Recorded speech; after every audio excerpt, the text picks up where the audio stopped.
এক হাতেই ২,০০০ কিডনির প্রতিস্থাপন, বিনিময়ে নেননি কোনো সার্জন ফি, যা টাকার অঙ্কে কমপক্ষে ২০ কোটি। আর অধ্যাপক হয়েও রোগী দেখেন মাত্র ৪০০ টাকা ফিতে। তিনি ডাক্তার কামরুল ইসলাম কিডনি রোগীদের জন্য গড়ে তুলেছেন একটি হাসপাতাল। বলছেন রোগী সেবা তার কাছে ইবাদত। রাকিবুল ইসলামের ক্যামেরায় আরো জানাচ্ছেন হাসান মেজবা।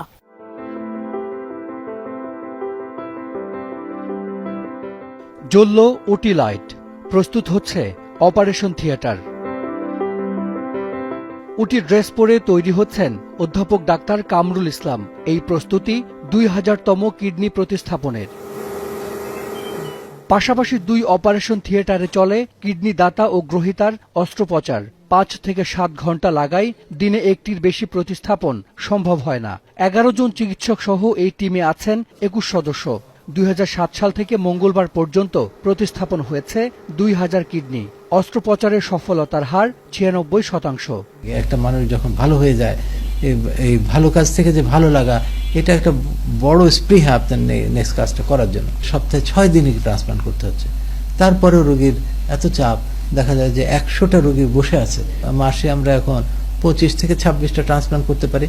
তাহলে ১০০ পেশেন্ট করতে আমার ৪ মাস লেগে যাবে। বিদেশে কিডনি প্রতিস্থাপন ব্যয় ৩০ থেকে ৫০ লাখ টাকা, আর অধ্যাপক কামরুলের হাসপাতালে তা সব মিলিয়ে ২,১০,০০০। কিডনি প্রতিস্থাপন করা চিকিৎসকদের ফলো আপ চিকিৎসাও দেন বিনামূল্যে, নেন না ভিজিট, লাগে না রোগ নির্ণয়ের ফি পর্যন্ত। শুধু তাই নয়, হাসপাতালে ভর্তি রোগীরা খাবার পান বিনামূল্যে। আমার যে আর্নিং হয়, সে আর্নিংটাও আল্লাহ পাকের। আমি এইভাবে ফিল করি, দিস ইজ নট মাই মানি। আমার মানিটুকু, আমার যেটুকু দরকার, আমার হয়তো খাওয়া দাওয়া দরকার, বাসা ভাড়া দরকার, গাড়ির দরকার, এই এর দরকার, এগুলি মধ্যম পন্থায় করতে হবে। ভিজিট দিয়েই যাবে, না দিতে পারলে নিলাম না। কত রুগী দেখতেছে, একটা দুটো না নিলে কি আসে যায়? কিচ্ছু আসে যায় না। দিতে পারলে যেটুকু দিল, ওইটা তো ওই পরিমাণটা আমি একটু কমায় রাখতে চাই। আমি এখন রুগী দেখি যে ওর কষ্ট লাঘব করব, ওর কি বলে অ্যাংজাইটি থেকে লাঘব করব, ওর বিপদ থেকে উদ্ধার করব। এই ৩টা টার্গেট নিয়ে করি। এইভাবে আমার কাজটাকে, সমস্ত ইয়েটাকে এই ফরম্যাটে আনার চেষ্টা করছি, যাতে করে আমার কাজটাও যাতে ইবাদত হয়ে যায়।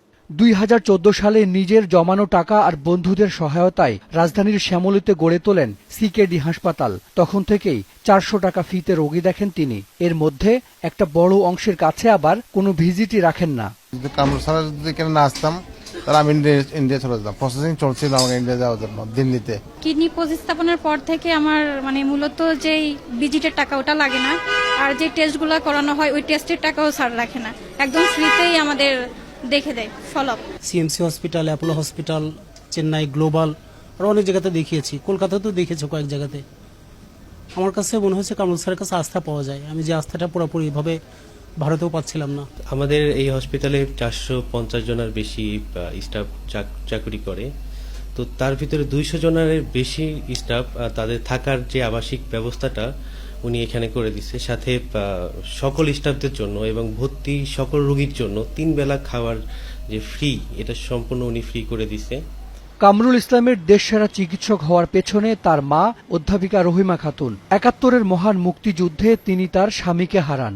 এরপর মাধ্যমিক থেকে বিশ্ববিদ্যালয় পর্যন্ত নিজে পড়েছেন, পড়িয়েছেন তার ৪ সন্তানকে।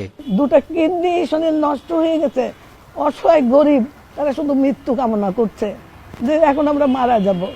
তাদের মুখে যে হাসি ফোটাতে পারে, এর চেয়ে মায়ের জীবনে আর কোনো কিছু আছে?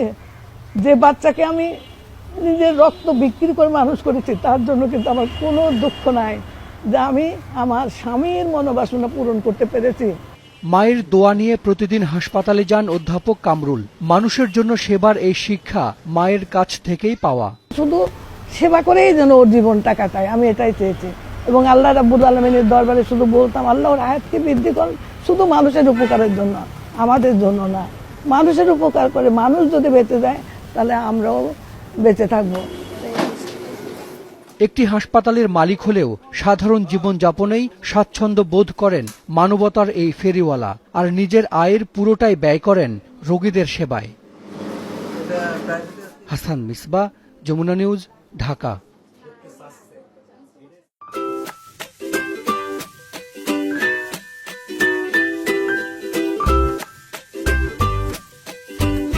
From Nestlé.